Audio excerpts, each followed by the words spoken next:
Hello বন্ধুরা, আসসালামু আলাইকুম। ডিভাইস রিপেয়ার আড্ডার পক্ষ থেকে আপনাদের সবাইকে স্বাগত।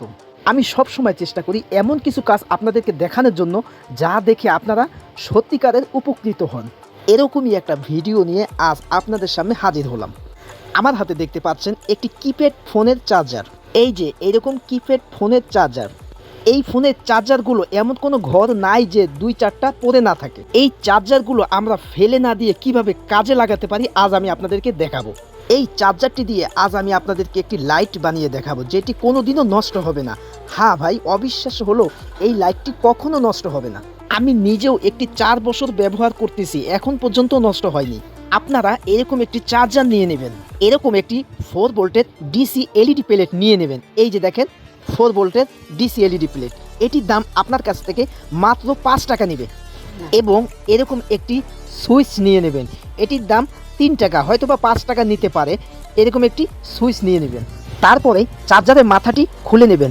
খোলার ফাঁকে আপনাদের কাছে একটি রিকোয়েস্ট, প্লিজ ভাইয়া, এখনও আমার চ্যানেলটাকে যারা সাবস্ক্রাইব করেননি সাবস্ক্রাইব করে দিন, পাশে থাকা বেল আইকনটি বাজিয়ে দিন, কারণ প্রতিনিয়ত এরকম নতুন নতুন উপকারী ভিডিও আপলোড করা হবে, যাতে করে আপনার ফোনে নোটিফিকেশন চলে যায়। চলুন এবার কাজে ফিরে যাই। প্লাস মাইনাসটি আগে থেকেই মার্ক করে নেবেন।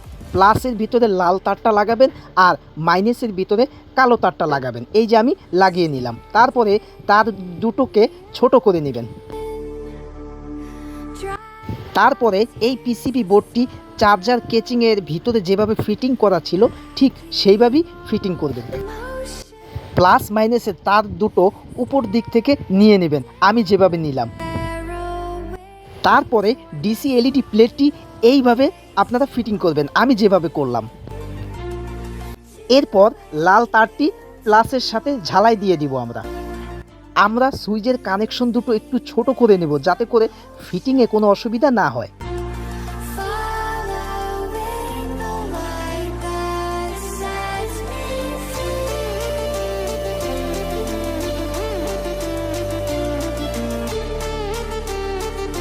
তারপরে আমরা সুইচের একটি কানেকশন আমরা ডিসি প্লেটের মাইনাসে লাগিয়ে দেব।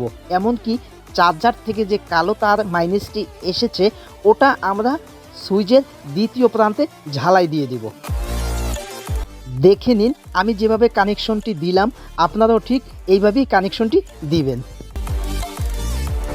ছোট 2টা নাট লাগিয়ে দিবেন, তাহলে প্লেটটি লড়াচড়া করবে না।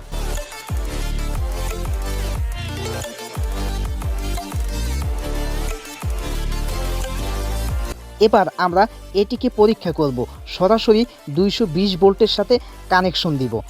দেখেন আমাদের লাইটটি জ্বলে উঠেছে।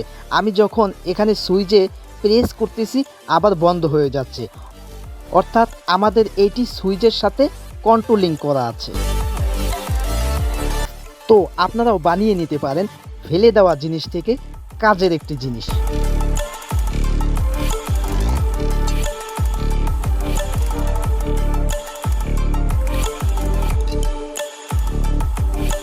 হ্যালো বন্ধুরা, এই যে আমাদের লাইটটি কমপ্লিট হয়ে গেছে। কি সুন্দর দেখতে। আপনারা যে কোনো জিনিস কাজে লাগাতে পারেন ফেলে না দিয়ে, এগুলো আপনাদের কাজের জিনিস, কাজে লাগাতে পারেন। তো ভিডিওটি ভালো লাগলে লাইক কমেন্ট শেয়ার করতে পারেন, আর অবশ্যই সাবস্ক্রাইব করে যাবেন। তো সকলেই ভালো থাকবেন। আল্লাহ হাফেজ।